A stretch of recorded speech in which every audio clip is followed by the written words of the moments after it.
Hello, मेरा नाम सीमा है। मैं अभी 22 साल की हूँ और मेरी बॉडी ऐसी है कि जब मैं चलती हूँ तो लोग मुड़कर देखते हैं। मेरी कमर पतली है और ऊपर से सब कुछ वैसा जो लड़कियों में होना चाहिए, थोड़ा भरा भरा, जो आंखों को चुभता है। मैं गांव में रहती हूँ लेकिन शहर की तरह कपड़े पहनती हूँ, टाइट जीन्स एंड टॉप, जो मेरी शेप को और हाईलाइट करते हैं। मेरी आंखें बड़ी बड़ी हैं और होंठ गुलाबी, जो बोलते समय थोड़ा सा कांपते हैं। मैं थोड़ी शरारती हूँ और जब कोई लड़का मुझे देखता है तो मैं मुस्कुरा देती हूँ, बस ऐसे ही, मज़े के लिए। अब मैं तुम्हें अपनी एक कहानी सुनाती हूँ जो मेरे साथ हुई। ये कहानी थोड़ी अलग है। शुरू में लगेगा जैसे कुछ मसालेदार होने वाला है, लेकिन धीरे धीरे सब साफ हो जाएगा। चलो शुरू करते हैं। मैं अपने गांव में रहती हूँ, जो हरियाणा की तरफ है। हमारा घर बड़ा है, लेकिन परिवार छोटा। मम्मी, पापा और एक छोटा भाई। पापा खेती करते हैं और मम्मी घर संभालती हैं। मैं कॉलेज जाती हूँ बस से, रोज़ सुबह 8 बजे निकलती हूँ। कॉलेज में मेरे दोस्त हैं, लेकिन एक लड़का है, राहुल, जो मेरे साथ पढ़ता है। वो थोड़ा स्मार्ट है, लंबा, और जब बात करता है तो आंखों में आंखें डालकर बोलता है। शुरू में वो सिर्फ दोस्त था, लेकिन धीरे धीरे उसकी बातें बदलने लगीं। एक दिन क्लास के बाद वो मेरे पास आया और बोला, सीमा, तेरी स्माइल बहुत क्यूट है, लगता है जैसे कोई राज छुपा हो। मैं हंस दी, लेकिन अंदर से थोड़ा गुदगुदी हुई। मैंने कहा, राज तो बहुत हैं, लेकिन सबको बताती थोड़ी हूँ। वो मुस्कुराया और बोला, कभी तो बताओगी ना। मैंने कंधा झटका और चली गई, लेकिन मन में सोच रही थी कि ये क्या कह रहा है। अगले दिन कॉलेज में लंच टाइम था। हम सब ग्रुप में बैठे थे और राहुल मेरे बगल में आकर बैठ गया। उसकी जांघ मेरी जांघ से छू रही थी, लेकिन मैंने कुछ नहीं कहा। वो बोला, सीमा, तू इतनी इतनी अच्छी क्यों लगती है आज, मौसम तो ठंडा है। मैंने समझा, लेकिन हंसकर बोली, हॉट मतलब चाय पीनी है क्या। वो हंसा और बोला, नहीं, मतलब तेरी आंखें जलाती हैं। मैंने सोचा ये तो थोड़ा आगे बढ़ रहा है, लेकिन मैंने टॉपिक चेंज किया। अरे, कल का असाइनमेंट किया। वो बोला, नहीं, तू हेल्प करेगी। मैंने हाँ कह दी। शाम को वो मैसेज किया, कब मिले। मैंने कहा, कल कॉलेज में। लेकिन वो बोला, घर पर आ जाऊं। मैंने मना कर दिया, लेकिन मन में सोच रही थी कि अगर आया तो क्या होगा। गांव में सब जानते हैं, लेकिन थोड़ा एक्साइटमेंट था। फिर एक शाम मैं घर पर थी, मम्मी किचन में थी। राहुल का कॉल आया। वो बोला, सीमा, मैं तेरे गांव के पास हूँ, मिल सकती है। मैं थोड़ी घबरा गई, लेकिन बोली, क्यों। वो बोला, बस बात करनी है। मैंने सोचा रात हो रही है, लेकिन बाहर निकल गई। हम गांव के बाहर वाले रोड पर मिले, जहां अंधेरा था लेकिन चांद की रोशनी। वो आया और बोला, तू आज बहुत सुंदर लग रही है, जैसे कोई सपना। मैंने कहा, सपने में क्या करते हो। वो करीब आया और बोला, सपनों में तो बहुत कुछ। उसकी सांस मेरे चेहरे पर लग रही थी और मैं सोच रही थी कि अब क्या होगा, लेकिन तभी एक गाड़ी की लाइट आई और हम अलग हो गए। मैंने कहा, चलो घर जाओ। लेकिन वो बोला, कल फिर मिले। मैंने हाँ कह दी, लेकिन अंदर से डर और मज़ा दोनों थे। अगली सुबह कॉलेज में वो फिर मेरे पास आया। क्लास में टीचर पढ़ा रहे थे, लेकिन वो मेरे कान में फुसफुसाया, कल रात तू मेरे सपनों में आई थी। मैंने मुस्कुराकर कहा, क्या किया सपनों में। वो बोला, बताऊं।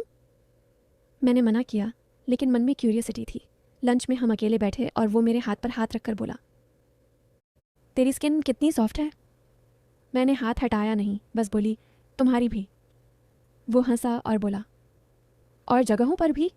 साफ था, लेकिन मैंने इग्नोर किया और बोली, हाँ, शायद। शाम को घर जाते समय बस में वो मेरे बगल में बैठा। बस हिचकोले खा रही थी और उसका कंधा मेरे से टच हो रहा था। वो बोला, ये हिचकोले अच्छे लगते हैं ना। मैंने कहा, हाँ, लेकिन ज़्यादा ना हो। वो मुस्कुराया और मैं सोच रही थी कि ये कहाँ जा रहा है। घर पहुंचकर मैंने मम्मी से बात की। मम्मी बोली, बेटी, कॉलेज कैसा चल रहा है। मैंने कहा, अच्छा। लेकिन मन में राहुल की बातें घूम रही थीं। रात को सोते समय मैं सोच रही थी कि अगर वो और करीब आए तो क्या करूँगी, लेकिन मैंने खुद को रोका, क्योंकि मैं जानती हूँ कि सब कुछ सही तरीके से होना चाहिए। अगले दिन कॉलेज में एक प्रोजेक्ट था और हमें ग्रुप में काम करना था। राहुल और मैं एक ग्रुप में थे। हम लाइब्रेरी में बैठे और वो किताबों के पीछे से मेरी तरफ देख रहा था। बोला, सीमा, तू कितनी डीप है। मैंने पूछा, मतलब। वो बोला, मतलब सोच में। लेकिन लग रहा था जैसे कुछ और कह रहा हो। हम प्रोजेक्ट पर काम कर रहे थे और उसकी उंगली मेरी उंगली से छू गई। मैंने कुछ नहीं कहा, बस काम जारी रखा। शाम को वो बोला, घर ड्रॉप कर दूं। मैंने हाँ कह दी, क्योंकि बस लेट थी। उसकी बाइक पर बैठी और हवा से मेरे बाल उड़ रहे थे। वो बोला, पीछे से पकड़ लो, गिर जाओगी। मैंने कमर पर हाथ रखा और सोच रही थी कि ये टच कितना अच्छा लग रहा है, लेकिन घर पहुंचते ही मैं उतर गई और बोली, थैंक्स। फिर कुछ दिन ऐसे ही चले। राहुल की बातें वाली होती, जैसे तू कितनी टाइट है, मतलब स्टडी में, लेकिन लगता कुछ और।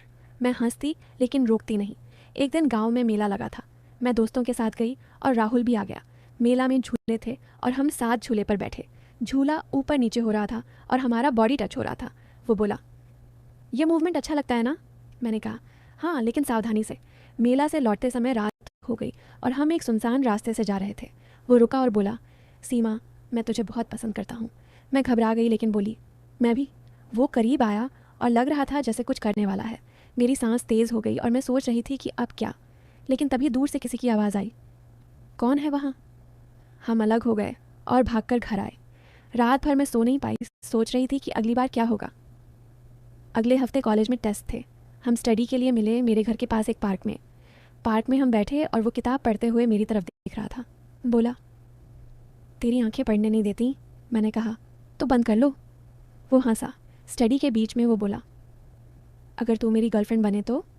मैंने कहा, चूंगी। लेकिन मन में डर था कि कहीं कुछ गलत ना हो जाए। शाम को जब हम उठे तो वो मेरे कंधे पर हाथ रखकर बोला, तू कितनी वार्म है।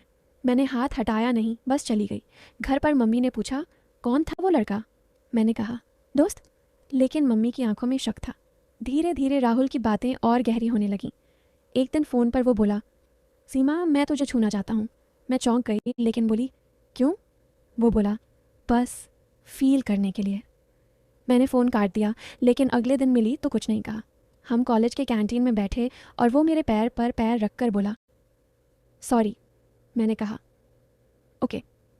लेकिन लग रहा था जैसे कुछ बिल्डअप हो रहा है। गांव में एक दिन मैं अकेली थी, पापा खेत गए थे। राहुल मैसेज किया, आ जाऊं? मैंने हाँ कह दी, सोचकर कि बात करेंगे। वो आया और हम कमरे में बैठे। वो करीब आया और बोला, तेरा रूम कितना कोजी है। मैंने कहा, हाँ। उसने मेरा हाथ पकड़ा और लग रहा था जैसे अब कुछ होगा। मेरी दिल की धड़कन तेज़ थी और मैं सोच रही थी कि रोकूं या नहीं। लेकिन तभी दरवाजे पर नॉक हुआ। मम्मी आ गई। राहुल भागा और मैं राहत की सांस ली। ऐसे ही दिन बीतते गए। राहुल की हर बात में, हर टच में मुझे लगता कि आज तो कुछ हो जाएगा, लेकिन हमेशा कुछ ना कुछ हो जाता जो रोक देता। एक दिन हम गांव के बाहर एक छोटे से जंगल जैसे जगह गए पिकनिक के बहाने। वहाँ बैठे और वो बोला, यहाँ कोई नहीं आएगा। मैं डर गई लेकिन बोली, क्या करोगे? वो मुस्कुराया और करीब आया। उसका हाथ मेरी कमर पर था और लग रहा था जैसे अब लिमिट क्रॉस हो जाएगी।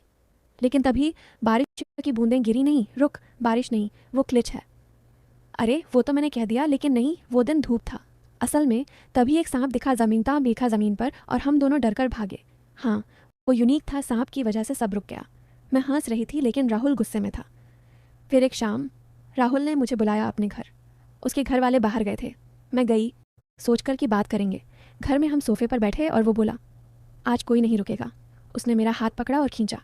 मैं सोच रही थी कि अब क्या करूं। उसकी आंखें में वो लुक था जैसे कुछ होने वाला है। मैंने कहा, राहुल रुक। लेकिन वो नहीं रुका। तभी उसके फ़ोन पर कॉल आया उसकी बहन का, जो कह रही थी कि जल्दी आ रही है। हम अलग हुए और मैं घर चली गई। रात भर सोच रही थी कि ये कब तक चलेगा। धीरे धीरे मुझे एहसास होने लगा कि राहुल सिर्फ चाहता है, लेकिन मैं कुछ और। मैंने फ़ैसला किया कि बात करूँगी। अगले दिन कॉलेज में मैंने कहा, राहुल, हमें बात करनी है। वो बोला, क्या? मैंने कहा, ये सब वाली बातें मन कर। मैं तुझे पसंद करती हूँ, लेकिन सही तरीके से। वो चौंक गया। बोला, मैं तो मजाक कर रहा था। लेकिन मैं जानती थी कि नहीं। हमने बात की और धीरे धीरे वो बदलने लगा। बातें नॉर्मल होने लगीं। हम दोस्त बने, लेकिन सच्चे वाले। फिर एक बड़ा ट्विस्ट आया। एक दिन राहुल ने बताया कि वो शादी करने वाला है, लेकिन किसी और से नहीं, मेरे साथ। लेकिन वेट, नहीं, वो नहीं। असल ट्विस्ट ये था कि राहुल कोई लड़का नहीं था। नहीं, वो तो था। रुक, सोचो। असल में मुझे पता चला कि राहुल का एक राजन था। वो गांव में एक NGO चलाता था, लड़कियों को सेफ रखने के लिए। उसकी सारी बातें एक टेस्ट थीं, देखने के लिए कि मैं कितनी स्ट्रांग हूँ, कि मैं रुकती हूँ या नहीं। वो बोला, सीमा, पहले तुझे टेस्ट कर रहा था, क्योंकि गांव में कई लड़कियां गलत हाथों में फंस जाती हैं। मैं तुझे सिखाना चाहता था कि कैसे ना कहना है। मैं चौंक गई, लेकिन खुश हुई। कहने साथ में वो NGO ज्वाइन किया और अब हम लड़कियों को एम्पावर करते हैं।